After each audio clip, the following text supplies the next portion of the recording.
Let's talk about writing for a sec. That moment, you've got all your ideas down, the creative part is over, and then, the editing begins. For so many students, this is just the worst part, right? It's a total chore. But what if we could actually flip that? What if editing wasn't a chore, but an adventure? Wow, this quote, it just hits home, doesn't it? It's from a case study of a real classroom, but I bet we've all felt that freeze, that moment you see the red ink all over your work. It feels less like helpful feedback and more like a big red sign pointing out everything you did wrong. And yeah, that's really the heart of the problem here. We've somehow framed editing as this punishment. It's what happens when you get stuff wrong. But it's supposed to be a crucial part of the process.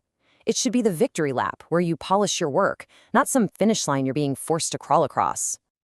Okay, but here's where it gets really cool. What if we just reframed the whole thing? I mean, completely changed the game. What if errors weren't errors anymore? What if they were clues? And fixing mistakes? Nope. Now you're solving a case. So this brings us to a real-world example. Let me introduce you to a teacher named Ms. Ramirez. She was looking at her classroom, and she saw students who weren't just making errors in their writing, they were genuinely afraid of the editing process. She knew she had to find a new way in, something that would build them up, not tear them down. And what she found was a strategy that is so simple, but wow, is it powerful. It's called the COPS strategy. It's a simple acronym, and it basically gives students a secret weapon, a clear, memorable plan of attack for tackling their own work. So here's the breakdown. Super straightforward. C, that's for capitalization. Are you starting sentences with a capital letter? Are proper nouns capitalized? Then O is for organization and overall appearance. Does it look neat? Does the paragraph actually make sense? P is for punctuation, checking for periods, commas, all that good stuff. And finally, S is for spelling. That's it. COPS. 4 simple, totally focused steps. Okay, so you might be thinking, that seems a little too simple. But why does it work so well? Well, the magic here isn't just about the acronym itself. It's actually rooted in a little bit of brain science, in how we learn best. It really comes down to 3 things. First, COPS is a fantastic mnemonic device. It's an anchor that's just super easy for kids to remember. Second, it gives them a clear roadmap. That huge, scary task of edit your paper is suddenly broken down into 4 small, manageable jobs. And maybe the most important part, it gives them a tool they can use all by themselves, which builds up so much independence and confidence. But here's where the strategy goes from good to absolutely brilliant. Knowing the steps is one thing, right? But making it fun, that's the game changer. And teachers like Ms. Ramirez, they didn't just stand up there and list the steps. Oh no, they brought COPS to life. They literally turned their classrooms into detective agencies. The students weren't students anymore, they were writing detectives. A paragraph full of errors wasn't a failure, it was a crime scene that needed investigating. They got these little detective kits with badges, maybe some magnifying glass stickers to tag the clues, the errors. It just completely flips the script and changes the whole vibe.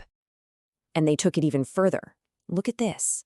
Instead of a vague instruction like, check your capitals, a checklist like this gives kids concrete things to look for. Did I capitalize the first word of the sentence? Check. Did I capitalize names of people and places? Check. The word I? Check. It turns this big, abstract idea into a simple, actionable to-do list. Now, here's another key to success. You don't just throw the whole thing at them at once. You gotta scaffold it. You introduce it piece by piece. So maybe week 1 is all about C for capitalization. You do a fun proper noun scavenger hunt. Then the next week, you introduce O for organization. You build it up slowly, layering one skill on top of the other, so they gain mastery without ever feeling overwhelmed. So the big question is, did it actually work? Did this whole detective theme and slow rollout make a difference in Mrs. Ramirez's classroom? Well, the results, they're not just good, they're staggering. Let's start with capitalization. In just 6 weeks, capitalization errors in her students' work dropped by 81%. That is incredible. And punctuation, almost the same story. Punctuation mistakes went down by 78%. I mean, think about that for a second. These are massive improvements in a super short period of time. But it wasn't just about the small stuff. For organization, the O in COPS, the average score on their writing rubric jumped up by 1.5 points. That's a huge deal. It shows they weren't just catching typos. They were actually learning how to structure their thoughts and ideas better. But the numbers are amazing. But this might be the most powerful result of all. It's what the students said.